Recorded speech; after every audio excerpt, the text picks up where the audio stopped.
Bonjour, je suis Michel Picot, je suis journaliste à BFM Business. On m'a demandé de venir animer, je dirais, de manière dynamique ces présentations de projets. Alors ce qui est intéressant dans cette grande jonction, c'est que l'on va vous présenter des entreprises que vous connaissez certainement, mais qui ont proposé une solution à d'autres qui sont moins peut-être impliqués dans toutes les questions digitales ou numériques, mais qui ont pu, grâce au numérique, développer de nouveaux business. C'est ce que nous allons voir. Ensuite, il y aura des ateliers durant lesquels vous pourrez approfondir les différents sujets. Mais place tout de suite aux acteurs de cette économie numérique et à ceux qui proposent des solutions. Et on va écouter un premier exemple, un premier cas. Et je vais demander à Jean-Baptiste de la Rivière Immersion et Thierry Bourreau, EADS Astrium, de venir me rejoindre sur scène. Merci, on peut les applaudir. Je vous invite à prendre un petit micro qui est là-bas. Et vous allez nous dire comment la réalité virtuelle et la maquette numérique ont permis, notamment à EADS Astrium, de réduire significativement le nombre de maquettes physiques, permettant ainsi de faire des économies. Je vous donne la parole. Bonjour, merci pour l'introduction, bonjour à tous. Donc, je suis Jean-Baptiste de la Rivière, responsable de l'activité recherche et développement de la société Immersion, qui est une PME bordelaise, dont le métier est de fournir des interfaces pour visualiser l'information 3D, interagir avec cette information 3D et collaborer autour de cette information 3D. Donc, l'enjeu, il n'est pas uniquement cosmétique, comme la 3D, la stéréo que vous pouvez avoir au cinéma, mais il y a un réel enjeu économique, puisque l'objectif de ces technologies, c'est de réduire le nombre de maquettes physiques, faisons-le en virtuel, en numérique, plutôt que de faire des maquettes physiques. Et il est tout autant de mieux échanger, d'échanger encore plus vite, d'échanger de façon encore plus efficace pour réduire à la fois les coûts de conception, mais aussi le temps des échanges, des différentes itérations nécessaires à un projet, ce qui est un enjeu d'autant plus important que les projets sont de plus en plus complexes, comme c'est typiquement le cas chez vous, Monsieur Bourreau. Bonjour à tous, donc Thierry Bourreau, je travaille chez Astrium, donc fait partie du groupe EADS. Un des principaux produits pour nous, c'est Ariane 5, mais on travaille aussi sur les projets militaires. Donc moi, je suis en charge de projets de systèmes d'information sur les domaines d'ingénierie. Donc en fait, pour nous, on a lancé un projet il y a quelques années maintenant, 7-8 ans, où on a voulu mettre en place une salle de maquette numérique qui permettait de montrer à tous les acteurs de l'entreprise quelles étaient les données d'ingénierie. C'est difficile de parler d'ingénierie parce que c'est très immatériel, on connaît les plans, on connaît les documents, mais on n'arrive pas à partager ce qu'on fait en temps réel. Donc on a lancé cette idée-là, ça a permis aux gens d'aller beaucoup plus vite dans les décisions, de parler de vraies questions quand ils se réunissaient. Donc on fait des réunions techniques, on fait des revues, on fait du training, on fait différentes choses. Alors on a essayé de résumer ça en 4 fois moins ou 4 fois plus, parce que c'est vrai qu'historiquement, sur les lanceurs, on a des produits très risqués, donc on ne peut pas faire beaucoup d'essais, hein. En tout cas en vol. Donc en fait, on a développé ces méthodes pour alléger un petit peu le poids des maquettes, hein, qui était assez important et qui amène des coûts non récurrents importants. Et ce qui est intéressant aussi, c'est que ça nous permet de multiplier les études et donc de trouver des solutions qui soient beaucoup plus robustes pour les phases plus aval d'un projet. Parfait. Vous voulez ajouter autre chose, peut-être ? Non. Écoutez, non, je pense qu'effectivement, vous avez tout dit. Ce qui est important, c'est le cas concret. Nous, on est là pour fournir les technologies. Et derrière, ce qui est particulièrement important, et c'est l'occasion de vous remercier, Monsieur Bourreau, qu'on puisse être là tous les deux pour témoigner aujourd'hui, il y a la technologie d'un côté, les usages de l'autre, et tout l'enjeu est d'arriver à faire converger l'un vers l'autre. Voilà, donc moins de maquettes, plus de cas étudiés. La chose la plus importante pour nous, c'est de faire travailler les gens ensemble. Oui. C'est vraiment ça la collaboration, quoi. Merci beaucoup. On peut les applaudir, Jean-Baptiste de la Rivière et Thierry Bourreau. Je vous demande de poser les micros. On va continuer avec voilà, c'est du concret, hein, aujourd'hui. Il y a des ateliers où vous pourrez approfondir toutes ces questions. L'autre secteur que nous voulions aborder dans cette première partie, c'est le e-commerce. Et pour cela, je vais demander à Pierre Croiset de GMT Édition et Philippe Marmiès, Office du tourisme de Val-de-Garonne, de venir me rejoindre sur scène. Ah, Philippe arrive. Alors, où est Philippe ? Ben, venez me rejoindre. On va le... Tenez, prenez un micro. C'est l'occasion, tiens, pour ceux qui vous connaissent peut-être pas encore. GMT, un petit mot peut-être, on va commencer par là. Oui, merci de nous Philippe. accueillir et merci de nous permettre de représenter le secteur du tourisme aujourd'hui. Je dis nous parce qu'il va arriver, hein, mon client. Je suis Pierre Croiset, je représente la société GMT Édition, qui est une société basée à Bordeaux, d'à peu près 10 salariés, qui est spécialisée dans le e-tourisme. Le e-tourisme, c'est l'ensemble des technologies, des nouvelles technologies appliquées au secteur du tourisme. Là, ce qui est intéressant, c'est qu'aujourd'hui, vous êtes arrivé, parce que quand on parle de e-commerce, on parle de vente de produits essentiellement, et là, vous êtes arrivé à développer, on va le préciser un tout petit peu plus, mais développer, ou du moins mettre le numérique au service du tourisme, finalement. Oui, il faut bien voir que le tourisme, c'est de l'économie. On essaie souvent de rappeler ça. Si on devait résumer le tourisme en un mot, ça serait le mot économie. Savez-vous, par exemple, que le e-tourisme, aujourd'hui, c'est 40% du chiffre d'affaires total du e-commerce. Venez. On bavardait en attendant. Voilà. Merci. Voilà. Philippe, je te laisse te présenter. Bonjour, je m'appelle Philippe Marmiès, je suis directeur de l'Office de tourisme du Val-de-Garonne. Dans le Lot-et-Garonne, on est l'outil, si je puis dire, de la communauté d'agglomération qui porte le même nom, dont la ville-centre est Marmande. Voilà. Alors on va vous terminer un tout petit peu ce que oui, vous disiez c'est ça. sur le tourisme. C'est important, il y a des chiffres importants. J'avais l'intention de toute façon d'évoquer ce sujet, de vous dire voilà, que le e-tourisme aujourd'hui représente 40% du chiffre d'affaires total mondial du e-commerce. C'est important de savoir ça. Savez-vous aussi que le e-tourisme, l'année dernière, c'était 17,7 milliards d'euros de chiffre d'affaires en France. Donc on est dans un secteur qui a déjà basculé dans l'ère numérique depuis longtemps. Ça se joue du côté des entreprises privées, ça se joue aussi du côté des acteurs institutionnels. Et les offices de tourisme font partie de ces acteurs institutionnels qui ont basculé dans l'ère numérique déjà depuis plusieurs années.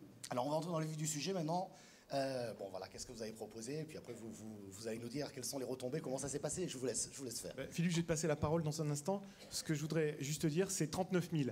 Ce chiffre que vous voyez, c'est le nombre de visiteurs supplémentaires attirés à l'Office de tourisme du Val-de-Garonne en un an. C'est pas rien, et ça on le doit à quoi? En grande partie justement à ce basculement dans l'ère numérique. Alors ça représente trois choses en particulier que Philippe va évoquer. D'abord une nouvelle maison du tourisme, ensuite une panoplie d'outils numériques et une stratégie de territoire. Parce qu'il ne faut pas croire non plus que le numérique fait tout seul. Donc il faut aussi réfléchir de manière plus globale, surtout quand on est dans le tourisme, et ça Philippe va l'évoquer à l'instant. Bon, merci. Effectivement, plus 39 000 visiteurs, c'est un chiffre important. Mais comme tu le signales, Pierre, c'est avant tout une stratégie de territoire qui est mise en place. Donc un lieu nouveau sur le territoire, qui est un lieu qui permet de disposer de plus de 400 mètres carrés. Et ce lieu, c'est le véritable totem touristique de ce territoire. Voilà, on est sur un espace départemental où la thématique forte, c'est l'eau du canal, l'eau de la Garonne. Donc on a créé ce lieu, un endroit où on se raconte et un endroit où on a mis, si je puis dire, l'homme au cœur de la stratégie. Donc derrière cette action, effectivement, on a mis en place des outils numériques, mais je répéterai peut-être plusieurs fois que le numérique se met vraiment au service d'une stratégie touristique.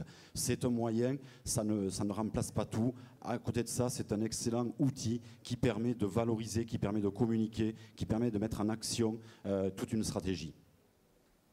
Alors on aura l'occasion de présenter tout à l'heure dans l'atelier un peu plus en détail cette opération. Je dirais simplement qu'il y avait quand même des moteurs derrière, presque des moteurs philosophiques. Il y en avait un notamment qui était très important. On s'est dit dès le départ, il faut qu'on soit libre. C'est-à-dire qu'on soit capable de casser les codes, justement, de sortir de la définition classique de l'office de tourisme et d'aller explorer de nouveaux champs. Donc c'était l'occasion aussi, dans cet esprit numérique, de bouleverser un peu la donne et puis d'apporter une nouvelle réponse aux utilisateurs qui sont aussi bien des habitants que des touristes. Et ça, c'est le deuxième aspect. J'en ai pas trois, je vous rassure, mais c'est le deuxième aspect. C'est l'expérience utilisateur. On a vraiment imaginé la panoplie d'outils numériques dans le sens d'une amélioration de l'expérience utilisateur, qui tient en trois mots, finalement. C'est répondre aux besoins des touristes, faire en sorte que ces besoins soient satisfaits dans des conditions de confort, Et au-delà de ça, réussir en plus à amener une dimension de plaisir. Voilà ce qu'on a essayé de faire. Ouais. Juste une petite question, quand vous parlez d'outils numériques, c'est quoi très concrètement? C'est un nouveau portail? C'est des applications? Juste 2 petits exemples. C'est plusieurs choses. C'est par exemple une borne d'information qu'on qualifie de 24/24 qui va permettre de divulguer de l'information même lorsque la structure est fermée. C'est des tablettes numériques qui sont mises au service des clients. C'est des écrans qui vont permettre là encore de diffuser de l'information et pendant l'ouverture et après les fermetures. C'est un nouveau site internet, c'est une application mobile. Voilà, c'est des outils comme celui-là, je répète, qu'on met au service de l'idée, c'est d'être développement. connecté avec vos visiteurs tout au long de l'année, si j'ose dire. Et renforcer la fidélisation. Tout à fait. D'une part, voilà, ça rend, je dirais, le concept qu'on a développé par rapport à cet office de tourisme qui est lié quand même à la désaffection des structures comme les nôtres, c'est un lieu qui se visite. Voilà, je vais visiter un office de tourisme et je vais y découvrir l'histoire, la géographie de ce territoire. Et de cette manière-là, on a réussi à développer une attractivité déjà auprès de la population locale. Ça, c'est terriblement important pour nous, sur des territoires ruraux comme les nôtres, où quand on fait du tourisme, on n'est pas toujours bien vu. Donc, on a vraiment besoin que les habitants soient les premiers ambassadeurs de l'action que l'on mène. Voilà, et ça développe, je vous dis, après une pratique intéressante, une découverte intéressante par rapport aux clientèles touristiques. En tout cas, les chiffres d'impression d'entrée. On est vraiment sur du séjour, là. Plus 39 000, ouais, effectivement. On peut les applaudir. Merci beaucoup. Merci. Pierre Croiset, Philippe Marmiès, merci. On va continuer toujours dans ces cas concrets. On va en parler avec Jean-Benoît Charton et Philippe Bourguit-Auguiard de Snap et David Ferreira de McDonald's, avec une question centrale. Les atouts... on va se demander comment le mobile, finalement, peut générer du trafic dans un magasin ou dans un restaurant. Bonjour. Bonjour. Bonjour. Donc, je vous laisse faire. Très bien, merci. Donc, je suis Jean-Benoît Charton, je suis le président de la société Snap, qui est une entreprise locale qui développe des programmes de fidélité sur les téléphones mobiles. Donc, je suis accompagné par Laurent, qui est directeur général de Snap, et David Ferreira, qui est responsable d'un restaurant McDonald's. Donc, rapidement, ce qu'on voudrait montrer aujourd'hui, c'est la problématique qu'ont les commerces de proximité dans un contexte un petit peu morose de pouvoir subsister et augmenter leur chiffre d'affaires. Et donc ça, on propose de le faire en utilisant des cartes de fidélité. Et finalement, les cartes de fidélité, les programmes de fidélité, c'est un moyen pour faire revenir le consommateur et donc augmenter son panier moyen. Voilà. Donc aujourd'hui, un petit constat, c'est que 50% des consommateurs en France détiennent un smartphone. Ce chiffre va monter à 80% à l'horizon 2015. Et on voit se développer une nouvelle activité qui s'appelle, un mot un petit peu barbare, qu'on appelle le mobile to shop, et qui consiste à utiliser les nouvelles technologies, et en particulier le mobile, pour refaire revenir le client dans le magasin. Voilà. Donc un petit mot sur le support qu'on va utiliser pour faire ça. Il s'agit d'une application qui s'appelle FeedMe, qui aujourd'hui est utilisée par 2 millions d'utilisateurs dans 80 pays, disponible en 15 langues. Et qui permet à tout à chacun de dématérialiser ses cartes dans son téléphone mobile. Donc on jette toutes ces cartes de fidélité et on les met dans son téléphone. C'est le téléphone qui devient la carte de fidélité, où que j'aille. Exactement. Enfin, où que j'aille. Voilà, donc très rapidement, et pour donner la parole à un cas extrêmement concret, nous avons proposé à McDonald's de fabriquer leur programme de fidélité au sein de FeedMe. Et c'est ce qu'on va vous présenter aujourd'hui. Je vais laisser la parole à Laurent qui a mis en œuvre le projet avec McDonald's. Ouais, bonjour. Globalement, le service FeedMe est une application mobile, comme le disait Jean-Benoît, qui vous permet de mettre les cartes de fidélité dans le mobile. L'objectif était avant tout de produire un outil de masse, parce qu'aujourd'hui, avec l'avènement des smartphones, la problématique que l'on peut rencontrer, c'est que si on propose un service qui ne va s'adapter que sur des smartphones haut de gamme, alors on va proposer un service qui va faire de l'élitisme. Et chacun d'entre nous dans cette salle n'a pas forcément le dernier smartphone à la mode, le dernier smartphone haut de gamme. Donc l'objectif était de faire un produit de marché de masse qui puisse être accessible par tous. Aujourd'hui, dans les 2 millions d'utilisateurs que nous avons dans FeedMe, qui est devenu par là même le leader en Europe en termes d'usage, on a pu catégoriser très rapidement 3 typologies de clients. On a la génération Y, on va dire les 18-25 ans qui sont tous suréquipés de smartphones. Mais on voit aussi de nouveaux comportements d'achat. On voit par exemple ce qu'on appelle dans le jargon marketing les digital mums, les mamans digitales, c'est-à-dire ces mères de famille qui ont un smartphone et qui vont aller faire leurs courses avec leur téléphone mobile. On a également évidemment les actifs qui sont très prépondérants dans la base de données et de plus en plus de seniors qui adhèrent à ce type de service. Et justement, les actions et les usages ont pu permettre d'être mis en place dans des commerces de proximité, de favoriser donc ce que l'on appelle le drive to store ou le mobile to store, utiliser le mobile comme un nouvel outil qui va lutter contre la tendance que l'on a à faire son shopping sur Internet et lutter contre cette désintermédiation que va avoir la marque avec son client. Voilà, donc concrètement, qu'est-ce qu'on a mis en place? Oui, comment ça marche? Bonjour à tous. Alors, l'utilisation est quand même assez simple parce que l'application est facilement téléchargeable depuis le restaurant avec un affichage en restaurant. Ça a permis de créer un lien avec la clientèle assez fort parce que les clients sont très demandeurs en termes de promotion et de l'élargir aussi pour les familles, concrètement avec, vous connaissez tous la Happy Meal, donc la maman qui vient avec sa famille pour acheter un Happy Meal, donc on lui permet de flasher cette application, donc ça va fidéliser la cliente et automatiquement au bout de 5 elle a un Happy Meal offert. Ça a permis aussi avec les jeunes automatiquement de créer des liens assez forts. Des chiffres, concrètement, ça fait quand même on a mis en place cette application en septembre 2012. On a quand même plus de 5800 tampons automatiquement, donc adhérents, et plus de 30 000 flashs. Il y a 5500 cartes, mais en revanche 30 000 tampons, c'est-à-dire 30 000 utilisateurs ont tamponné la carte. Voilà. Je peux poser une question, je voudrais que ce soit très concret dans ma tête, j'ai un peu de mal, j'ai dû louper un épisode. Si ma carte de fidélité est là-dedans, lorsque je vais chez vous, par exemple, comment vous savez que c'est ma carte de fidélité? Vous avez un lecteur, je vous donne un numéro, voilà, je voudrais quelque chose de concret. En fait, on a dématérialisé le tampon encreur des commerçants. Il suffit que je la... Et vous scannez ce QR code pour pouvoir... Voilà. Donc, au lieu d'avoir un tampon, vous avez un petit... la caisse. Juste pour avoir... Vous avez bien fait de il fallait le préciser. Autre chose à ajouter? Non? En tout cas, le chiffre est impressionnant. 6 mois, c'est remarquable. Je voudrais simplement dire qu'à l'occasion de cette utilisation de Feed.me, McDonald's a mis en place un programme de fidélité, ce qui n'avait jamais été le cas auparavant. Voilà. Donc c'est quand même une grande première. Ah ouais. Et ça sera peut-être amené à se généraliser demain? On fait tout pour. On fait tout pour. Merci beaucoup en tout cas. Merci. On peut les applaudir. Les atouts du e-commerce pour une croissance sur Internet. Et on va donner la parole à Jérôme Darsouz, Ecom33, Stéphane Van Overstraeten. J'ai dû l'écorcher, je suis désolé, vous allez me corriger. Hein, c'est pas grave, j'entends bien le dire. Et je voudrais également demander à Pauline Boutoudou de santémoincher.com de venir nous rejoindre sur scène. Alors, juste quand même précision, on dit Ecom, c'est ça, ça va bien. Ecom. Ecom 33, c'est une association. Ecom 33, une association. Bonjour à tous. Si on le prononce avec l'accent d'ici, c'est pas terrible, je vous confirme. Ouais. Stéphane Van Overstraeten, président d'Ecom 33, Pauline Boutoudou, co-gérante de Santé Moins Cher et également membre du bureau d'Ecom 33, et Jérôme Darsouz, vice-président d'Ecom 33. Donc Ecom 33, c'est une association de e-commerçants du département.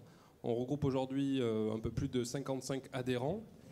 Et on a 2 objectifs principaux. Premier objectif, c'est d'identifier et fédérer la filière e-commerce. On peut le voir aujourd'hui via ce salon, via la Grande Jonction. Le e-commerce représente... on a une grosse partie de prestataires présents dans le e-commerce aujourd'hui. Et deuxième action, c'est de booster l'activité de nos adhérents. Donc pour résumer ces actions menées par Ecom 33, Jérôme et Pauline vont prendre l'exemple de Santé Moins Cher, un e-commerçant du secteur de la parapharmacie que Ecom 33 a permis d'accompagner dans son développement. Alors, on a mis à l'écran 0 frontière. 0, c'est pas le chiffre d'affaires que fait Pauline en ligne. Ou alors, il faudrait rajouter quelques zéros et un chiffre devant. On dira tout à l'heure. 0 frontière, c'est pour parler de l'abolition de la frontière, effectivement, entre commerce et e-commerce. Pauline en est le parfait exemple, parce qu'elle va nous expliquer un petit peu comment a démarré son site d'e-commerce, Santé Moins Cher, qui est une parapharmacie en ligne qui est basée à Saint-Jean-d'Illac. Donc, à la base, c'est né finalement d'une activité de pharmacie classique. Oui, tout à fait. En 2009. pharmacien, en fait, je suis associée à un pharmacien, Emmanuel Bonin, qui n'est pas là aujourd'hui, qui commençait à s'ennuyer un petit peu au sein de la pharmacie et qui voyait bien que la pharmacie bougeait et qu'elle prenait un virage et donc il fallait évoluer. Donc il a commencé à créer un site internet de chez lui, dans son bureau. C'était en 2009, ça. En 2009, oui, qui a vu le jour en février 2009, mais très très tranquillement. Ouais, je crois et qu'il faisait petit lui-même à ses petit. paquets, Oui, tout à fait. Voilà. On allait à la poste à l'époque, et ainsi de suite. Maintenant, c'est la poste qui vient à nous. Et très rapidement, ça a pris de l'ampleur en fait. Et en 2010, on a décidé de déménager d'un petit bureau dans 350 mètres carrés. Et en fin 2012, début 2013, on a encore déménagé dans 1200 mètres carrés. En 3 ans. Oui, en 3 ans. Et on est passé de 1 employé et demi, si on peut dire, à 10 employés. Voilà. Et en chiffre d'affaires aussi, peut-être, Pauline, donner. Si je sais que tu n'aimes pas, mais bon, on va quand même obligé de donner un peu. On est parti très bas, puisque bon, au début, c'était vraiment très bas. Ouais. Et là, on est à plus de 3,5 millions. Voilà. Moins de 3 ans. Voilà. Et on est sur Saint-Jean-d'Illac, qui nous accompagne très bien.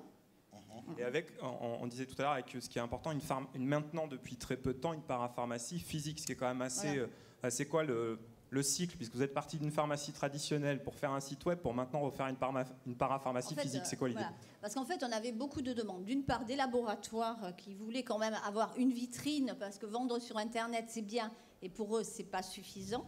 Donc les laboratoires nous demandaient beaucoup d'avoir une vitrine.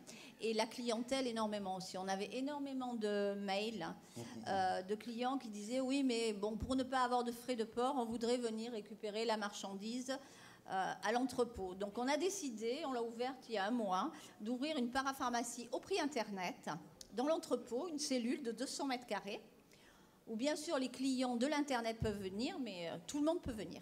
Voilà. L'adresse, vas-y. Donne l'adresse. 50 rue Ampère, Saint-Jean-d'Illac. Et c'est santémoincher.com. Non, mais voilà, tout ça en 3 ans, c'est quand même un exploit. Enfin, c'est assez remarquable. Ouais. On est fiers de nous. Et en plus, si en plus ils viennent chez vous, c'est que vous avez fait tout un travail de fidélisation. Oui. Ils vous aiment bien finalement, vos clients. Bon, ils nous aiment bien, oui, c'est sûr. Non, mais bon, il y a un service client qui est derrière. On est très réactifs. ICOM 33 nous a énormément accompagnés. Voilà, faut le dire aussi, parce que ça permet de rencontrer du monde, ça permet de voir des gens, ça c'est sûr. Bon, et puis après là, on a ouvert l'international. Donc maintenant, nos colis partent, on peut être fiers de Saint-Jean-d'Illac, ça va au Japon, en Chine, au Brésil. Donc on est quand même très fiers. La réglementation qui change avec des médicaments sur Internet. Écoutez, nous on attend c'est quelque chose qui... on attend, on ne s'appelle pas santé moins cher pour rien. D'accord, donc voilà. C'est un nouveau marché et de nouvelles perspectives. Tout à fait. Mais bon, les décrets, on attend vraiment que tout soit tout bouclé et on est prêt à partir. En tout cas, bravo. Voilà. Bravo, merci. Vraiment. Comme quoi, quelques années seulement. Merci bien pour ce témoignage. Merci beaucoup. On continue, vous avez vu, on est vraiment dans du concret tout de suite. Et on va changer de thème, puisque ça sera le thème de l'atelier tout à l'heure. Intelligence et exploitation des données. Et on va parler de cette mine d'or, ciel ouvert que sont ces données digitales, avec Mathieu Laurens de AT Internet. Merci de venir me rejoindre sur scène.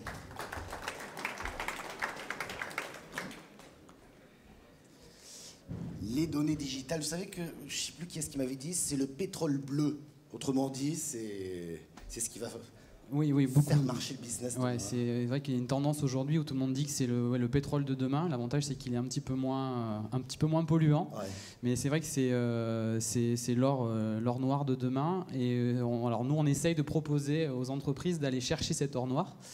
Donc en fait, nous, on est une entreprise qui est basée à Bordeaux depuis 17 ans maintenant. Et on fait ce qu'on appelle du web, du mobile et du social analytics, c'est-à-dire qu'on va aller collecter la donnée sur Internet, donc sur les sites web, sur les applications, mais également sur les réseaux sociaux depuis un petit peu moins longtemps.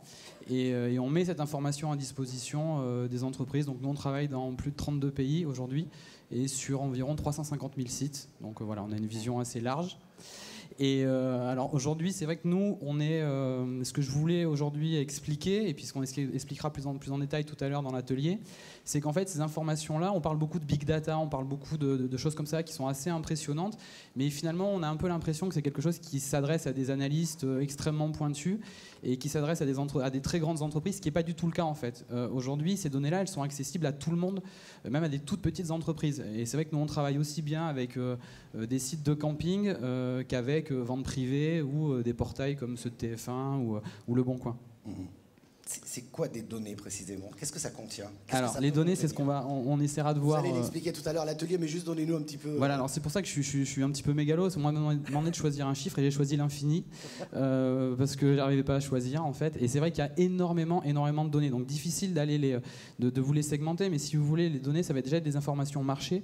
Aujourd'hui, les entreprises peuvent savoir très, très rapidement, en analysant leur catalogue en ligne par exemple, même si elles ne vendent pas en ligne, et c'est ça qui est important, en temps réel, minute par minute, alors tout le monde n'a pas besoin de minute par minute ou de seconde par seconde, mais quotidiennement peuvent savoir ce qui se passe sur leur marché, quels sont les produits vus, à quoi s'intéressent les gens, quelles sont les tendances marché, puisque quand on étudie les réseaux sociaux aujourd'hui, on est aussi capable de savoir ce qui se passe chez les concurrents, et c'est extrêmement varié. Un exemple que j'ai découvert, par exemple, nos commerciaux aujourd'hui analysent en temps réel l'intégralité des réseaux sociaux professionnels pour savoir quels sont nos concurrents qui sont en train d'aller voir nos clients, ou à l'inverse, quels sont nos prospects potentiels qui ont été contactés par les commerciaux de nos concurrents. Et ça, on peut le voir en temps réel, extrêmement vite, et c'est d'une puissance infinie. Et ce que je voudrais essayer d'expliquer tout à l'heure durant l'atelier, c'est qu'en fait, ces données-là, elles sont extrêmement faciles à aller chercher. On ne parle pas d'installations d'outils qui vont prendre des semaines, des mois, des années. C'est des installations qui prennent quelques minutes, voire quelques heures.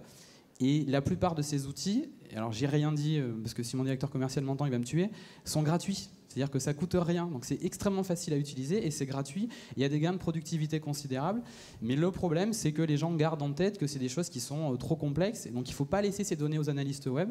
C'est bien, ils les ont, ils peuvent les diffuser, mais elles peuvent servir à beaucoup plus de monde. Elles servent aussi dans le domaine politique, par exemple. Nous, on est capable aujourd'hui de savoir ce qui se dit sur notre chère mère, par exemple, sur les réseaux sociaux, et de suivre les tendances. Et ça peut se faire gratuitement aussi. Bon, là, c'est un petit peu différent quand même, on verra, mais il faudra qu'on en parle. Mais voilà, le potentiel est considérable, et c'est vrai que les gens ne le mesurent pas, en fait. Pensent que c'est trop compliqué, alors qu'en fait, c'est vraiment simple. Après, il faut voir toutes les applications possibles, elles sont énormes a priori. Elles sont considérables. Aujourd'hui, ce qu'il faut voir, c'est que nous... Pour la vente, bien entendu, pour la politique, comme vous l'évoquiez, mais pour beaucoup d'autres choses. Tous les secteurs. Aujourd'hui, nous, si vous voulez, on travaille aussi bien avec le ministère de l'Éducation qu'avec le plus gros site de e-commerce brésilien, qu'avec le monde.fr ou BFM, qui est un client aussi. Donc l'intégralité des gens aujourd'hui qui ont envie de savoir quelque chose, mais pas uniquement sur leur présence en ligne, mais sur leur marché, sur leurs clients, etc., peuvent accéder à ces données. Et vraiment, j'insiste, de manière extrêmement simple. Donc je suis à la fois très prétentieux dans ma présentation, mais je voudrais aussi être très pragmatique et très humble finalement dans le type de données auxquelles on peut accéder. En même temps, quand vous parlez de l'infini, on en produit tous les jours des données supplémentaires, donc c'est pas fini. Hein. Oui, mais c'est vrai qu'on parle beaucoup de big data, qui est un sujet très à la mode, voilà, et qui est un peu un sujet tarte à la crème entre nous, parce que ça concerne très très très très peu de monde, et finalement les données, les small data qui concernent absolument tout le monde, on n'en parle pas assez. Merci. Et dans l'atelier tout à l'heure, vous pourrez en savoir plus. Merci beaucoup. On va continuer avec ces données et on va voir comment mettre en place finalement une stratégie efficace en utilisant ces données, stratégie marketing et fidélisation. Et c'est Jean-Paul Lieu de Dolist qui va venir nous en parler. On peut applaudir aussi. Il arrive tout seul. Bonjour. Bonjour. Allez, je vous laisse la parole. Dites-nous tout. Oui, donc je suis Jean-Paul Lieu de Dolist. Dolist est une entreprise donc de la région. Nous existons depuis 12 ans et notre métier, c'est de créer de la relation directe entre des organisations, des entreprises et leur public, que ce soit dans des contextes non marchands, quand on diffuse de l'information éditoriale pour les journaux par exemple, ou que ce soit dans le contexte marchand. Et l'exemple que nous allons voir aujourd'hui, c'est effectivement dans un contexte marchand, puisqu'il s'agit de relations avec les prospects et les clients d'un site marchand. Alors, pour faire le lien effectivement avec ces données, nous sommes des spécialistes du canal email. Donc le mail, c'est quelque chose de super, mais c'est quelque chose qui encombre nos boîtes aux lettres parce que quand c'est mal utilisé, ça devient du spam et c'est très embêtant. Par contre, quand c'est pertinent, ça nous plaît parce qu'effectivement, là, on reçoit l'information que l'on veut au bon moment.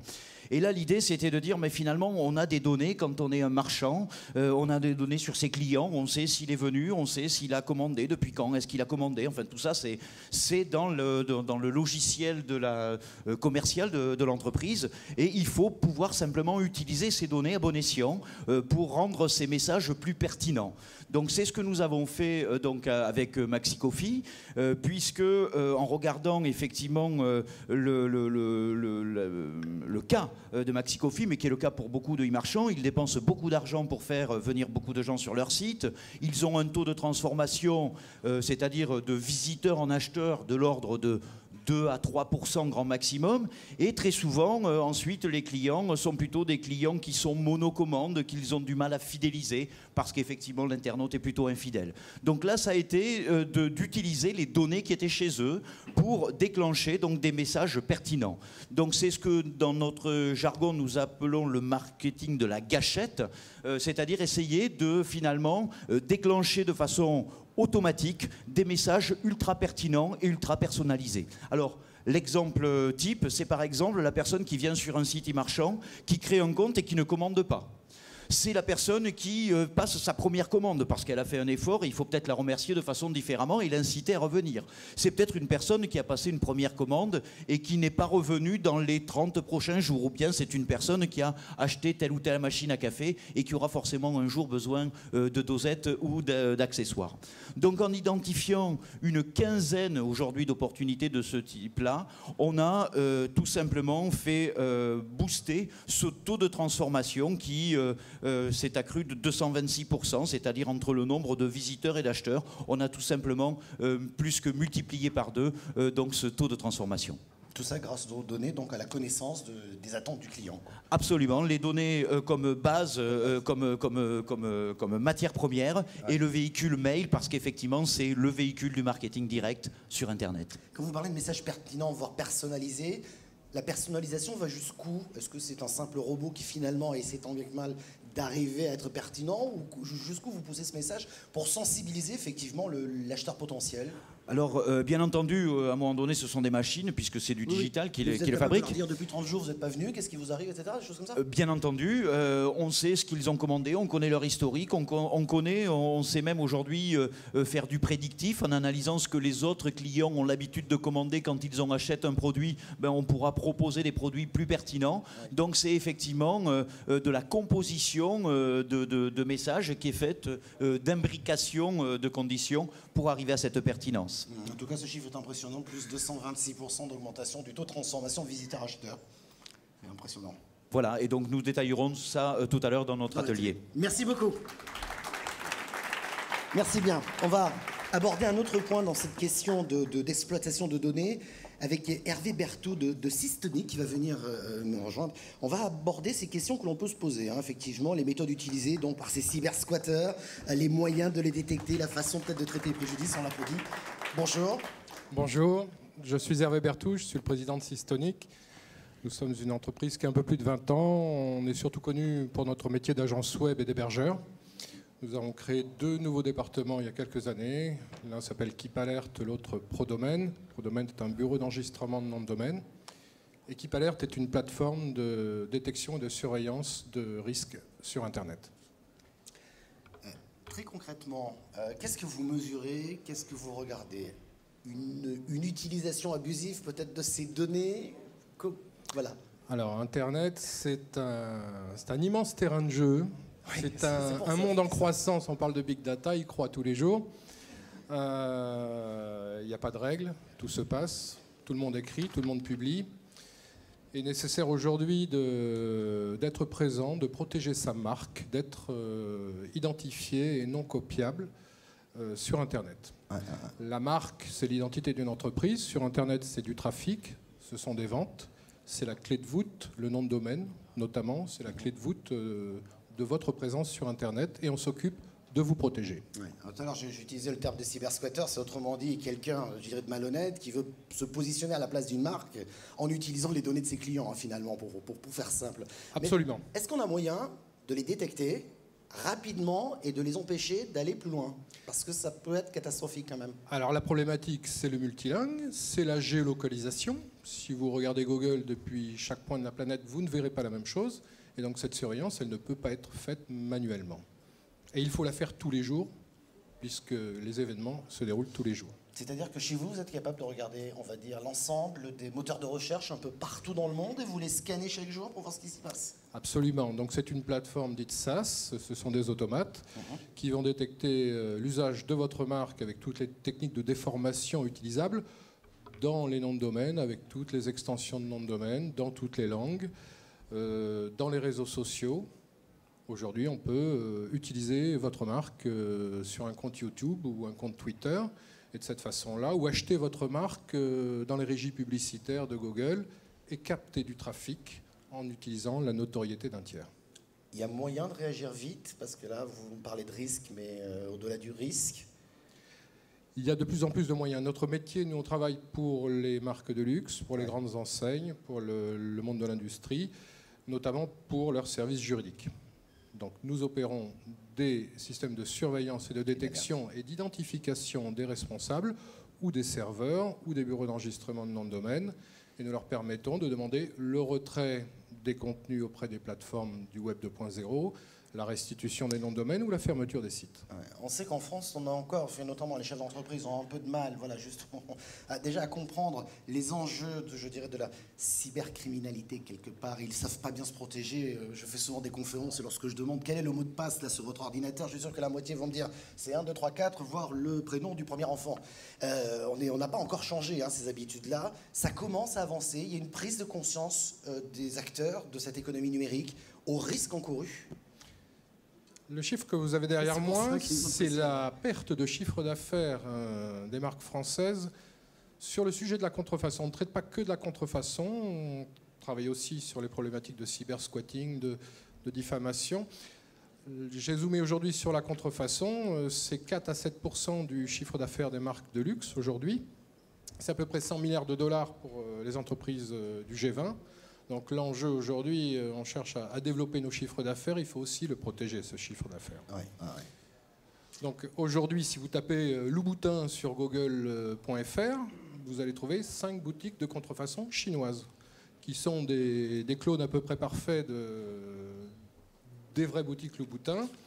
Il faut absolument prendre position, détecter ça dès que ça arrive et faire sortir ce trafic. Ouais, donc cette protection fait pleinement partie d'une stratégie numérique, quelle que soit l'entreprise, quel que soit son secteur d'activité. Alors aujourd'hui, elle concerne surtout les marques de luxe qui ont compris les enjeux, ou les groupes industriels. Ça concerne aussi les exportateurs. Une PME qui exporte aujourd'hui doit, dans un premier temps, protéger sa marque sur les réseaux sociaux et sur toutes les extensions de nom de domaine. C'est ce que nous faisons avec le département ProDomaine. Elle doit ensuite surveiller et protéger sa marque. Merci beaucoup. Merci beaucoup. Hervé Berthoud. Merci pour cet éclairage. On va s'intéresser au nouveau marketing cette fois-ci. Vous allez découvrir notamment comment Aliénor.net positionne ses clients sur l'excellence numérique. Aïe, ils sont déjà là. Ils sont déjà là. Elie Sloim de Temesis et Agnès Passot, Aliénor.net. Ils ont fait une petite entrée discrète. Voilà. Bonjour. Bonjour. Oui, donc je suis Elie Sloim, je suis président et fondateur de la société Temesis, qui est dans la région de Bordeaux, à Senon très exactement. La société a été créée en 2000 et on travaille sur la qualité des sites internet et l'accessibilité des sites internet aux personnes handicapées. On travaille, donc on s'intéresse énormément en fait aux aspects amélioration de sites. Alors je pense qu'il y en a parmi vous beaucoup qui ont des sites internet ou certains qui en fabriquent. Et si je vous pose la question de ce qu'est la qualité d'un site, vous allez peut-être penser à des aspects comme l'ergonomie, le référencement, la performance. Et depuis la création de la société, en fait, on essaye de dégager des standards et de trouver les critères qui permettent de dire ce qu'est un site de qualité. Donc on a été amené à sortir... excusez-moi. deux ouvrages, donc l'un chez Erol qui présente 217 bonnes pratiques qui peuvent vous permettre d'évaluer vos sites. Et puis depuis, donc ça a été vendu à peu près à une dizaine de milliers d'exemplaires, donc c'est édité chez Erol, vous pouvez le trouver en librairie. Et puis depuis quelques mois, il y a ce livre qui présente les bonnes pratiques qualité pour, voilà, ça s'appelle Qualité Web. Voilà. Et donc j'ai demandé à Agnès Passot, qui dirige Aquitem et la société Alienor.net, de venir témoigner sur l'utilisation de ces bonnes pratiques sur le terrain. Bonjour, donc je suis Agnès Passot, donc effectivement je dirige Aquitem Alienor.net, donc 2 entreprises qui sont situées dans la région bordelaise. Globalement sur le marketing numérique, 120 collaborateurs, dont une trentaine sur la partie Alienor.net, donc agence développement, hébergement, web marketing. Nous sommes partenaires donc Temesis, partenaire Opquast, et donc nous tentons de mettre en pratique les bonnes pratiques au mieux pour nos clients. Donc comme vous l'a dit Elie, on est sur le domaine de la qualité, donc difficile quand c'est du qualitatif de choisir un chiffre, mais c'était l'exercice. Donc le chiffre qu'on a choisi, c'est 3 clients d'Alienor.net parmi les 8 meilleures progressions. Chaque année a lieu l'étude donc dans le diagnostic Aquitaine numérique des meilleures progressions de collectivités, et notamment du respect de ces bonnes pratiques en termes de qualité, d'accessibilité. Effectivement, on a eu le plaisir cette année d'avoir 3 de nos clients qui ont été parmi les 8 meilleures progressions, donc une façon de mesurer. On essaiera d'en parler dans l'atelier tout à l'heure. Donc je crois que ça touche aussi bien des gens qui sont potentiellement producteurs de sites internet, donc des agences, mais aussi tous ceux qui ont à gérer un projet de site internet pour leur propre compte, d'être sensibilisés à acheter un site de qualité et à reconnaître ces bonnes pratiques. Je voudrais un exemple de bonne pratique. Par exemple, les sons et vidéos sont déclenchés par l'utilisateur. Quand vous êtes le soir à votre bureau, vous êtes là, vous arrivez sur un site internet et vous aviez oublié d'éteindre les haut-parleurs, et d'un seul coup vous avez la famille qui dort et d'un seul coup ça part à fond parce qu'on ne vous a pas prévenu. Voilà un exemple. Il est possible de revenir à la page d'accueil depuis toutes les pages. Il est possible d'accéder aux mentions légales. Alors en fait, on va se retrouver sur, je vous présente 217 règles, qui sont en fait 217 règles qui sont souvent bêtes en soi, toutes bêtes, je veux dire. Enfin, ils sont pleines de bon sens finalement. C'est du bon sens en fait. Hein. Vous êtes en train de me dire que finalement on se perd un petit peu dans la conception de sites, etc. Et on en oublie l'essentiel. C'est-à-dire la facilité d'utilisation, déjà pour commencer. Voilà. Le socle commun. On a eu un exemple récemment aussi d'un site d'information de la région qui nous a indiqué que grâce à une seule bonne pratique, la bonne pratique 215, une bonne pratique technique, ils ont diminué par 2 le temps d'affichage des pages. Voilà, une bonne pratique liée aux performances, configuration d'un serveur. Là, il a cité des bonnes pratiques très visibles. Il y en a qui sont beaucoup moins visibles pour l'internaute ou pour l'acheteur du site, mais qui se retrouvent en fait dans les prérequis techniques et qui vont engendrer tout un tas de choses derrière sur le référencement, la navigation. En général, on respecte l'essentiel, mais on oublie quelquefois quelques petites choses très importantes. Ouais. Bah voilà, on en saura plus tout à l'heure à l'occasion de votre atelier. Merci beaucoup de votre visite. Et on continue toujours dans cette thématique du nouveau marketing avec Romain Diedrich et Loïc Richard. Romain Diedrich, c'est Kaizen Marketing Group, et Loïc Richard, Maison Énergie. Bonjour. Bonjour. Donc je suis Loïc Richard, directeur de Maison Énergie, un site de vente en ligne de matériel de chauffage, ventilation, climatisation. Et nous sommes en train de développer nos univers à l'heure actuelle. Nous avons développé notre chiffre d'affaires de près de 40%, passant de 2,2 millions à plus de 3 millions d'euros de chiffre d'affaires grâce à Kaizen Marketing. Kaizen Marketing nous a permis de développer des réseaux de communication sur mesure, par exemple dans les comparateurs de prix, les réseaux display et les moteurs de recherche. Bonjour à tous, Romain Diedrich, donc gérant de l'agence et fondateur de l'agence Kaizen Marketing. On existe depuis 8 ans maintenant. Kaizen, c'est la théorie de l'amélioration continue. On a adapté des principes de l'industrie au marketing. L'idée, c'est qu'on est finalement des statisticiens du marketing. J'ai entendu parler de big data tout à l'heure, d'outils qu'on utilise avec Mathieu Laurin, Internet. On a parlé d'emailing, on a parlé plein de choses.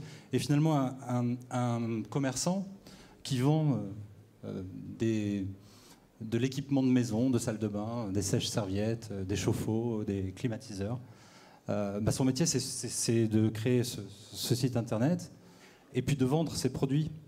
Il se retrouve un petit peu devant tout un tas de possibilités. Et comment fait-il pour ne pas dépenser tout son budget et se retrouver un peu dépourvu et ne plus avoir de budget pour diffuser des annonces et avancer sur son site. Le but du jeu, c'est d'avoir une approche stratégique et rationnelle, parce que sur Internet, ce qu'on peut faire et qu'on ne peut pas faire forcément ailleurs, quand vous faites une pub sur un 4x3 ou que vous diffusez une pub dans un journal ou à la télé, vous pouvez voir des pics d'augmentation de trafic sur votre site. C'est difficile de le tracer et de le suivre. Sur Internet, en revanche, on a un retour très rapide. On peut vraiment suivre ce qui se passe et donc piloter des leviers. Déjà, avec une certaine logique, une continuité, on ne déclenche pas tout en même temps. Et en fonction du retour sur investissement, on se retrouve à augmenter le chiffre d'affaires et à rester rentable. En même temps, c'est pas son métier, par définition, enfin de vendre sur Internet. Moi, j'en profite. Non, mais voilà. Non, mais c'est ça, et c'est là aussi votre rôle. Et c'est vrai que j'ai rencontré beaucoup de chefs d'entreprise qui n'osent pas aller sur Internet, tout simplement parce qu'il y a énormément de possibilités, voire de mauvaises possibilités pour eux, et que ce sont souvent des investissements qui sont perdus parce que mal exploités. Ça, c'est le témoignage que je vous apporte là. Qu'est-ce que vous avez apporté très concrètement pour que ce site arrive à augmenter de 40% quand même son chiffre d'affaires? Donnez-moi un ou deux exemples, vous aurez l'occasion de le développer tout à l'heure. Très concrètement, il y a quelque chose qui me paraît essentiel pour la plupart des sites. On a entendu parler de Google tout à l'heure. Quand on est en face d'une audience qui est en train de chercher, par exemple, un sèche-serviette en céramique pour sa salle de bain, qu'il est sur Google et que notre site qui justement vend ça et on a un super produit, un super prix et on n'est pas visible, on passe à côté de quelqu'un qui a littéralement sa carte de crédit dans la main. Mais ça, vous dites pas cher, d'accord, mais si on vient pas chez vous, on le voit pas. Non, je fais un petit peu de com. J'ai pas compris. Donc bien sûr, le référencement et les campagnes de mots-clés, c'est essentiel. C'est quelque chose qui va très vite, qu'on peut suivre. Ça, c'était la première étape. C'est un prérequis, à mon sens. Ensuite, il a été question, effectivement, il n'est pas cher, il est pure player, il y a de désintermédiation, il n'a pas de... jusqu'à présent, il n'avait pas de showroom, ça a changé depuis. Donc, il était question, dans un deuxième temps, de le mettre sur des comparateurs de prix. On a tous vu des comparateurs de prix, comme Quelcoût ou d'autres, sur les produits phares, pour essayer de dire, voilà, maintenant que vous savez ce que vous voulez, vous allez sans doute chercher sur des comparateurs, et si vous nous voyez, vous allez voir l'offre. Ça, c'était la deuxième étape. Vous raconterez tout Et je raconterai la suite à l'atelier. Une précision, quand on augmente de 40% son chiffre d'affaires, au niveau de l'entreprise, ça veut dire plus d'effectifs. Ça veut dire une nouvelle organisation, une autre logistique. Ça veut dire plus d'effectifs, une nouvelle organisation, une sédentarisation de notre activité, parce qu'on est revenu à créer un showroom dans la communauté urbaine de Bordeaux. Et on va essayer en fait de développer par le biais de ce showroom tous les Bordelais et les clients bordelais potentiellement orientés vers notre gamme de produits. La démarche inverse, un pure player qui en arrive à ouvrir des magasins physiques. On l'avait tout à l'heure avec la parapharmacie aussi. C'est la même chose. C'est très similaire. C'est drôle, hein? C'est très drôle. C'est très drôle. Je pensais qu'on était un rare cas et j'ai l'impression que ça fait un effet inverse. Ce sont des éléments qui permettent de favoriser cette proximité, cette confiance, cette fidélisation quand les gens ont la possibilité de venir vous voir. Voilà, c'est un élément qui n'est pas numérique pour le coup, mais heureusement il y a encore ce côté humain dans le commerce. Merci beaucoup. Merci à vous. Merci. Merci bien. On va continuer avec Rick Dams de Munda et Marie Dubois de Fayat. Merci de venir nous rejoindre sur scène. On continue sur ce thème des nouveaux marketing. Et on a vu quand même les exploits qui ont été faits tout à l'heure. Et là, on va se demander, Web2Store, comment booster l'afflux de visites et de leads commerciaux vers un réseau de représentants, points de vente locaux. Je vous laisse la parole. Oui, bonjour. Donc moi, je suis gérant de l'agence de communication Munda. Munda est une agence conseil en communication cross-média. Ça veut dire que nous, on est une agence de communication qui intègre vraiment le digital au cœur de ses stratégies de communication. Donc on est né avec le digital, même si moi, je viens plutôt de la communication traditionnelle.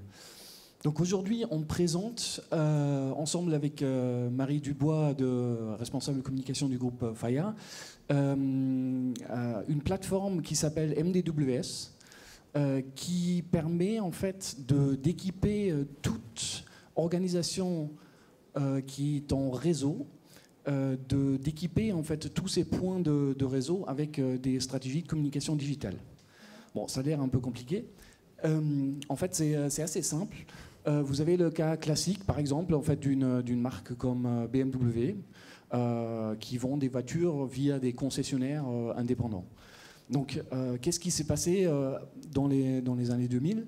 C'est que chaque concessionnaire, chaque point de vente a commencé à se dire tiens, je veux faire un site internet. Donc il commence à faire son propre site internet. Qu'est-ce qui se passe en ce moment? En ce moment, chaque concessionnaire commence à se dire ah, Facebook, ça a l'air super intéressant, je veux faire mon propre Facebook. Je veux faire mon propre Twitter, etc.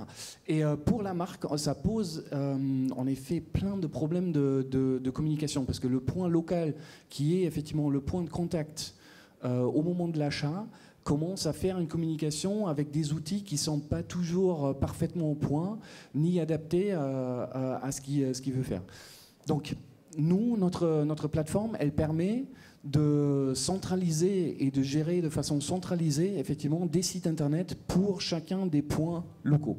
Donc, ça peut s'appliquer à des réseaux de franchise, des réseaux de concessionnaires. En fait, ça peut s'appliquer à des groupes comme Faya qui ont énormément de filiales dans le monde.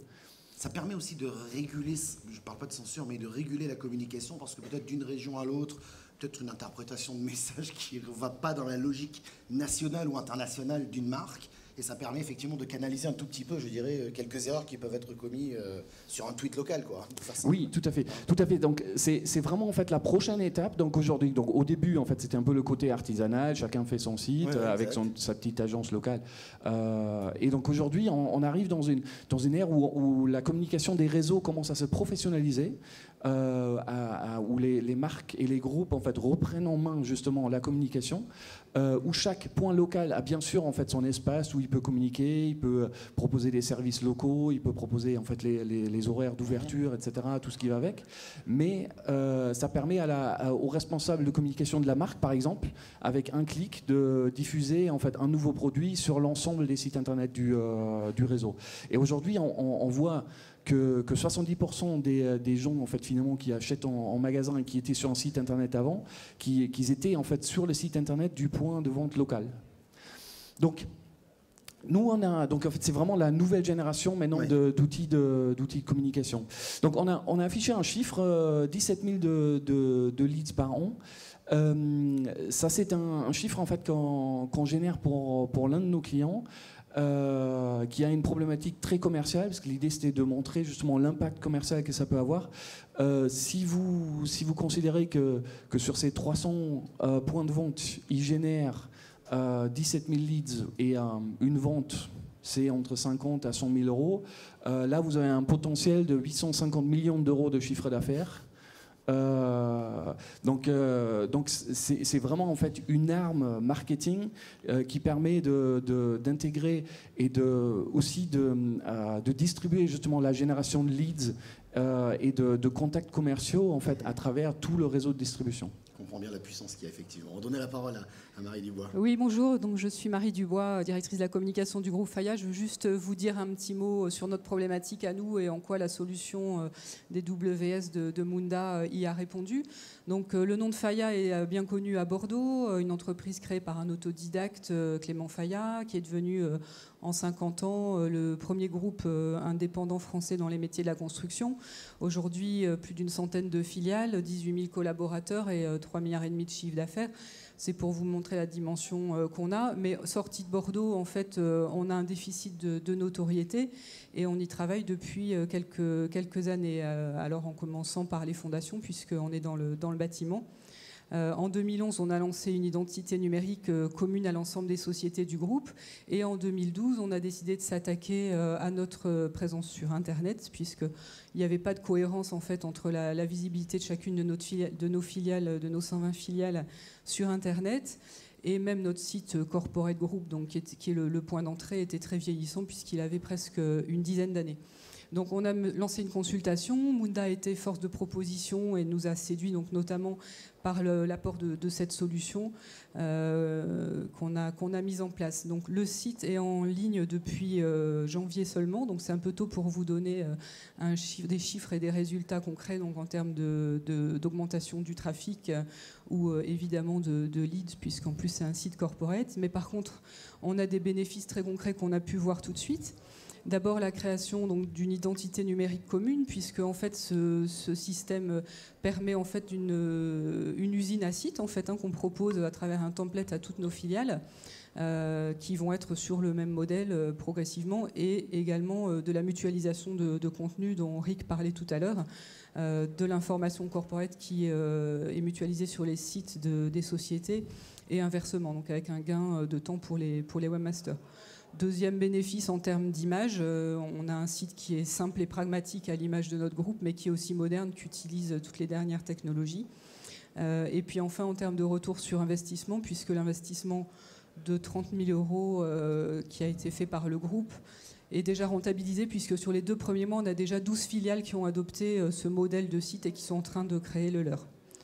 Voilà. Puis en fait, en conclusion, on a aussi une plateforme qui va nous permettre de continuer à apporter des améliorations, des innovations et passer d'un site corporate à un site business. Voilà, donc c'est effectivement aussi un modèle en fait qui est extrêmement rentable en fait pour la marque et pour l'ensemble du réseau, parce qu'au lieu que chacun des distributeurs ou des points de vente dépense 2 000 ou 5 000 € finalement pour avoir un site internet sans stratégie de référencement, sans outils de génération de leads, etc. En fait, on mutualise tous ces coûts-là et finalement, ça devient beaucoup moins cher en fait pour le réseau et ça peut vraiment s'appliquer en fait aux AOC qui regroupent des producteurs de vin ou d'autres produits de l'agroalimentaire, des grands groupes, des associations en fait, ou des réseaux de franchisés. Donc toute société qui a vraiment une problématique en fait, de points de vente local et qui en a plus de 20. Et incontestablement, ça renforce la visibilité, puisqu'on a un point d'entrée. Ensuite, on va chercher effectivement ce qui nous intéresse plus régionalement ou avec des messages qui ont plus de sens. Et tout ça en parfaite harmonisation, parce qu'il n'est pas question de supprimer, je dirais, le savoir-faire ou les spécificités de certaines de vos sociétés. Non, surtout que les métiers sont différents et les identités sont différentes. Voilà. Donc c'est dans le respect, bien sûr, de l'identité de chacune des sociétés. Bien sûr. Merci beaucoup pour ce témoignage. Merci. On peut les applaudir. Merci bien. Comment une marque chaîne de distribution de produits de beauté démultiplie sa visibilité sur le web par une opération promotionnelle 100% gaming? Et c'est Julien Parot de Concours Mania qui va venir nous en parler. On peut l'applaudir.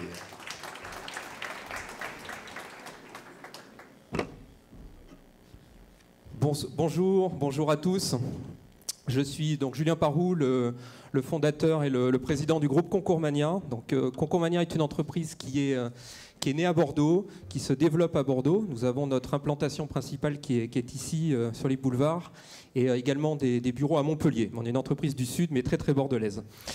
Pour vous donner quelques chiffres sur notre société, en 2008, nous faisions à peu près 2 millions d'euros de chiffre d'affaires. Et l'année dernière, en 2012, nous avons franchi la barre des 15 millions d'euros de chiffre d'affaires.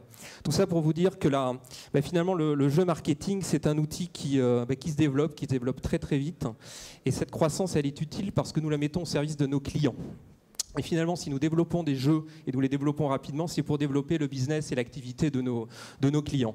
Aujourd'hui, Concours Mania, c'est 75 collaborateurs. Nous étions à peine une petite dizaine il y a quelques années. Donc toute cette croissance, finalement, c'est l'illustration de ce qu'on essaie de faire pour nos clients. Alors nos clients aujourd'hui sont des sites d'e-commerce, des médias, des enseignes traditionnelles qui cherchent à développer leur audience, leur visibilité, leur vente par le biais d'un outil qui est assez original, qui est le jeu marketing. Et finalement, le jeu au service de la marque et de son développement. Je vais vous donner un simple chiffre. L'année dernière, en 2012, on a considéré que plus de 70% des Français avaient participé à un jeu, au moins un jeu dans l'année. Plus de 70% des Français. Donc on se rend compte en fait aujourd'hui que le jeu est utilisé finalement par le public et il est approprié maintenant par les marques qui cherchent à se développer, à développer leur visibilité. Aujourd'hui, le jeu, il permet à une marque d'augmenter le trafic sur son site web, d'augmenter le trafic dans son point de vente, de collecter des adresses de nouveaux prospects, de nouveaux clients. Et vous savez que quand vous participez à un jeu, en général, vous donnez votre adresse email parfaitement saisie et votre adresse postale également parfaitement claire, puisque c'est là que vous allez recevoir, par exemple, le VTT ou le cadeau qui va vous être promis. Donc toutes ces données-là sont très très importantes et très utiles et permettent finalement à une marque d'asseoir son activité et de se développer.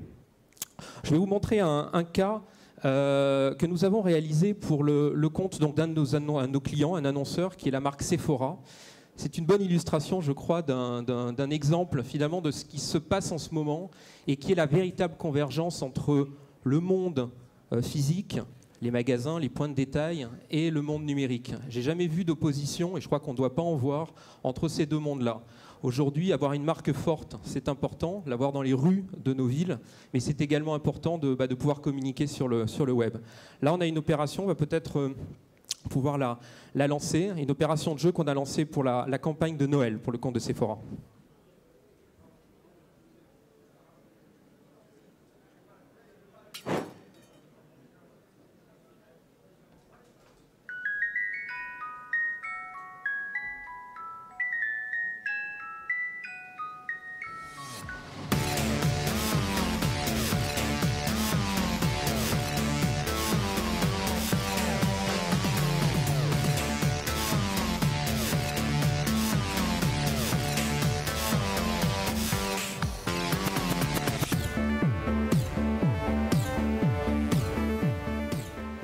Voilà, donc là vous avez un petit film d'animation qui présente le jeu. L'idée c'était de créer tout un environnement, tout un monde autour du flipper. Je ne sais pas si vous avez fait attention, mais dans le flipper, il y avait des produits de la marque, des produits présents en magasin, présents des produits de cosmétiques en fait, avec lesquels on pouvait jouer. Donc ils étaient directement intégrés dans l'opération de jeu. Un chiffre. En termes de participants, vous voyez plus de 170 000 participants sur le jeu durant une période qui était juste précédant les fêtes, donc ce qui est assez impressionnant parce qu'il y a eu vraiment beaucoup de monde qui est venu sur la campagne. C'est autant de monde qui a vu la marque, autant de monde qui a vu les produits, et puis finalement aussi des données, des informations qui sont utiles pour le compte de l'enseigne et qu'elle va pouvoir ensuite travailler tout au long de l'année. J'ai deux petites questions, très pratiques, moi j'aime bien ça. Le flipper, on y joue comment, très concrètement? Alors c'était tout un gameplay effectivement, donc on jouait, on devait jouer avec ses touches du clavier ou la souris, donc il y avait les deux options, et en fonction des points que vous meniez, voilà, vous aviez ensuite des challenges, et vous pouviez défier vos amis et leur publier votre score sur Facebook en fait. Parce que ces jeux sont terriblement addictifs, hein, faut pas se leurrer. Alors il y a eu des précédents, on ne va pas les citer ici, mais généralement quand on joue à ça, on s'arrête plus. C'est vrai que c'est toujours intéressant, voilà, on passe un bon moment. On passe un bon moment, c'est vrai. Ouais, je crois que au-delà de tout ça, et c'est un point sur lequel on peut insister, je crois que la publicité telle qu'on a pu la connaître jusqu'à maintenant est un peu dépassée. La publicité au départ, c'est quoi? C'est un émetteur d'un message, moi Marc, je vais parler, et j'ai un public récepteur de ce message. Je pense que la dimension interactive maintenant est complètement centrale, et le jeu, il n'y a pas que le jeu, mais le jeu est un bon vecteur pour cela, parce qu'on va faire interagir le public, le consommateur, sur des sujets ou des choses qu'on lui propose. Voilà, et bien si vous voulez en savoir plus, c'est tout à l'heure aussi avec... Voilà, là on peut vous retrouver dans un atelier qui est juste là, l'atelier des nouveaux marketing, avec plaisir. On va vous présenter plus en détail cette campagne, notamment, avec des chiffres, des choses concrètes, et puis également toutes les possibilités sur le jeu. Voilà, merci. Merci beaucoup Julien. On va terminer, c'est le dernier projet qu'on va vous présenter, on va essayer de finir à l'heure avec, est-ce que Nicolas Leroy-Fleuriot est là? Et avec Pierre Jeanne également de Cultura. Merci de venir me rejoindre sur scène, on va parler du cloud et comment réduire de 25% ses coûts de maintenance numérique.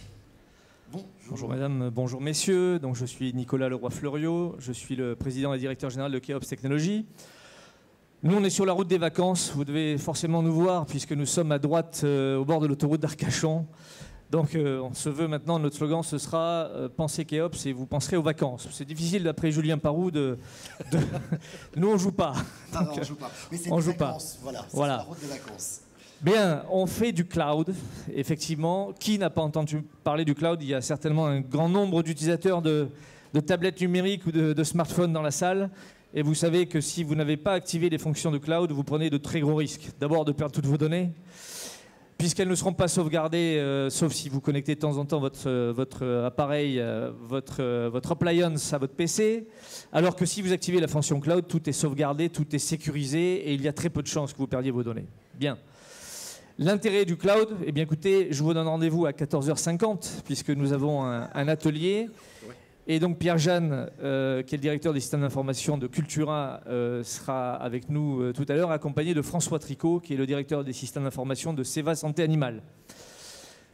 Voilà, 65 millions de chiffre d'affaires pour Keops Technologies, un peu plus de 350 personnes, le siège à Canéjan, donc au bord de l'autoroute d'Arcachon, et 12 agences en France. Quand même, le cloud apporte beaucoup de choses aux entreprises. On va peut-être en parler avec vous. Mais dans l'utilisation, qu'est-ce que vous avez mis en place et quels sont les avantages, les bénéfices que vous en avez tirés? Oui, bonjour. Je suis Pierre-Jeanne, donc je suis directeur organisation et système d'information de la société Cultura. Alors Cultura, je pense qu'un certain nombre d'entre vous connaissent. Donc c'est les grands magasins spécialistes des biens culturels et des loisirs créatifs. On est aujourd'hui le leader des loisirs créatifs. Et il faut savoir que Cultura, c'est une entreprise de la région. C'est une entreprise dont le siège est à Mérignac, qui aujourd'hui emploie 2300 personnes sur l'ensemble de la France. Et donc on a 52 magasins, dont le plus gros est à Bègles. Donc je vous invite bien sûr à aller le visiter régulièrement. On a effectivement aussi un site internet qui fait de la vente en ligne. Et donc on aurait pu finalement témoigner sur l'ensemble des ateliers de la journée. Alors maintenant, si on repart du cloud, en fait, pourquoi on a fait ça? Moi, quand j'ai repris la direction des systèmes d'information, l'entreprise avait déjà considérablement grandi. Et le fait d'avoir nos machines sur lesquelles on fait travailler tout le monde, chez nous, était devenu un risque. Donc on a pris la décision d'exporter la totalité de nos infrastructures de production vers un acteur qui devait en prendre soin, de façon à ce qu'on sécurise l'ensemble des éléments et qu'on ait d'une part un coût d'accès bien moindre, puisqu'on n'a pas besoin d'investir, et d'autre part un niveau de sécurité que nous ne pouvons pas assurer nous-mêmes. Puisque mon métier à moi, c'est pas d'opérer des serveurs, c'est rendre des services à mes clients en magasin, bien sûr, et aux directions métiers de l'entreprise. L'avantage, c'est que l'ensemble des magasins sont connectés déjà à une seule et unique et même plateforme qui est dans le cloud et qui permet, je dirais, la diffusion de l'information beaucoup plus rapidement. Ça, je parle en interne. L'avantage aussi, c'est que pour le client extérieur, il a un accès assez facile et sans être dans des lourdeurs de site ou autre, c'est ça? Vous évoquez un vrai sujet, c'est qu'il n'aurait échappé à personne dans la salle que l'accès à l'informatique pour les utilisateurs que nous sommes, c'est considérablement simplifié. Aujourd'hui, même les gosses de 3 ans arrivent à se connecter avec un iPad et à jouer à peu près avec ce qu'ils veulent. Donc l'accès à l'informatique, c'est très simplifié pour les utilisateurs que nous sommes, mais à contrario, pour les informaticiens qui sont derrière, les technologies se sont extrêmement complexifiées. Et l'un des gros avantages du cloud, et c'est pour ça que les entreprises y vont maintenant très massivement, c'est qu'une entreprise va s'affranchir de toute cette complexité technologique, qu'elle soit en matière d'investissement. Elle n'aura plus à acheter de serveurs, elle n'aura plus à acheter de solutions de stockage, elle n'aura plus à acheter de solutions de stockage, elle n'aura plus à construire de data centers, de centres informatiques. Et elle va s'affranchir de compétences informatiques pour exploiter ces technologies-là qui commencent à être compliquées à trouver puisqu'il manque, au moment où je vous parle, il manque à peu près 30 000 informaticiens en France. Voilà, donc nous, notre credo, notre offre s'appelle iCode, ICOD pour infrastructure Keops on Demand. C'est de vendre la puissance de traitement, de garantir la capacité de stockage et de garantir le niveau de disponibilité du système d'information jusqu'à 24 heures sur 24, 7 jours sur 7, 365 jours par an, pour les clients qui ne peuvent plus aujourd'hui supporter ces coûts-là en interne. Oui, parce que d'autant qu'externaliser, ça sera ma dernière question, après ça va se passer à l'atelier, mais autant qu'externaliser vos systèmes d'information, c'est un gain pour l'entreprise aussi en termes d'équipement, tout simplement, non? Ça se ressent. On a le chiffre là, de 25%, voilà, bon... Alors moi, je n'ai pas mesuré ça directement. Par contre, je peux vous dire que les investissements qu'on aurait dû concéder pour pouvoir héberger nos serveurs en propre, ça se chiffre plutôt en millions, déjà. Donc ça, c'est des choses qu'on n'a pas eu besoin. En plus, on a pu inventer un business model avec les gens de Keops qui est directement lié à une mesure qui m'intéresse moi, c'est-à-dire le nombre de magasins. Parce que finalement, la société se porte bien dans la mesure où elle a des magasins et nous en avons de plus en plus. On a prévu de nombreuses ouvertures et c'est l'une des raisons pour lesquelles également on est parti dans le cloud de façon à ne plus avoir les investissements très importants sortent de barrières à l'entrée au démarrage, mais d'avoir finalement un coût qui est directement lié à la croissance de l'entreprise et donc de s'affranchir de ces contraintes d'investissement. On préfère investir dans des magasins plutôt que dans des serveurs. Pour finir, l'un des grands avantages, c'est que des entreprises comme Cultura et bien d'autres aujourd'hui, puisqu'on approche la centaine de références de clients, je brûle d'envie de citer Cdiscount qui est chez nous, je brûle d'envie de citer Seva Santé Animal qui le rejoint tout à l'heure, le groupe Pichet, et puis Yves Rocher, Altadis, bon, beaucoup de belles entreprises. Le gros intérêt, c'est que notre métier, nous on est des fous de technologie chez Keops Technologies, on est des geeks. Mais moi, d'ailleurs, regardez-moi, j'ai un profil de geek, en fait, malgré mon costume. Et nous achetons, à chaque fois que nous avons un investissement à faire, nous achetons les plus belles technologies, qu'elles soient dans le domaine des serveurs, dans le domaine du stockage, dans le domaine de la sauvegarde des données. On achète les plus belles technologies et notre grande force, c'est de les acheter au meilleur prix. Il se trouve qu'on est le premier partenaire d'HP en France, on est un gros partenaire d'Oracle, de MC2, de Microsoft. Et ces technologies, on va les mettre ensuite à disposition de façon mutualisée à nos clients. Et donc, ils ne payent que ce qu'ils utilisent et ils payent les plus belles technologies à un niveau de prix qu'ils ne pourraient pas obtenir en achetant ça tout seul. Ouais. Juste pour une petite parenthèse, en tant que particulier, souvent vous utilisez du cloud. Il suffit d'ouvrir une messagerie sur Google, par exemple. C'est déjà voilà, on ne stocke pas, les messages sont là-bas. Imaginez lorsqu'une entreprise comme Cultura, avec ses 50 magasins, ce que ça peut représenter, et puis le gain de temps, de disponibilité et de coût, finalement, dans la maintenance. Vous allez raconter beaucoup plus de détails, j'imagine, et donner beaucoup plus de détails. Oui, on va essayer de démystifier. Notre sujet va être aujourd'hui de bien démystifier le cloud, parce que beaucoup de gens en parlent, mais sans trop savoir ce que c'est que dans l'informatique. On est très fort pour rester un peu mystique. Tout le monde y est d'une manière ou d'une autre, ou doit utiliser ce système-là sans trop le savoir. Ça, c'est clair. Mais là, vous faites effectivement des offres totalement adaptées aux besoins d'une entreprise. Oui, absolument. Et notre credo, de plus en plus, c'est de personnaliser les offres de cloud que nous montons. Donc, notre fameuse offre iCode. La dernière en date que nous venons de lancer s'appelle iCode Healthcare. Donc, Healthcare en américain, c'est une offre de cloud privé pour le monde de la santé. Et nous venons de signer, juste après l'annonce de cette offre, nous venons de signer MediPartner, qui est le 3e opérateur de santé privé en France, qui nous confie la gestion de ces 25 cliniques, tant côté gestion administrative et production que du côté de la gestion du dossier patient, ce qui nous a obligés et imposé d'obtenir l'agrément hébergeur de données de santé par le ministère de la Santé. Voilà. Ça n'arrête pas, bravo. Merci beaucoup. Merci. Merci bien. Voilà, vous avez pu le constater, on a essayé d'être on devait terminer à 14h30, il est 14h28. On a fait les 12 projets. Maintenant, c'est à vous pour les ateliers. Merci beaucoup, en tout cas, d'avoir été là. Merci bien.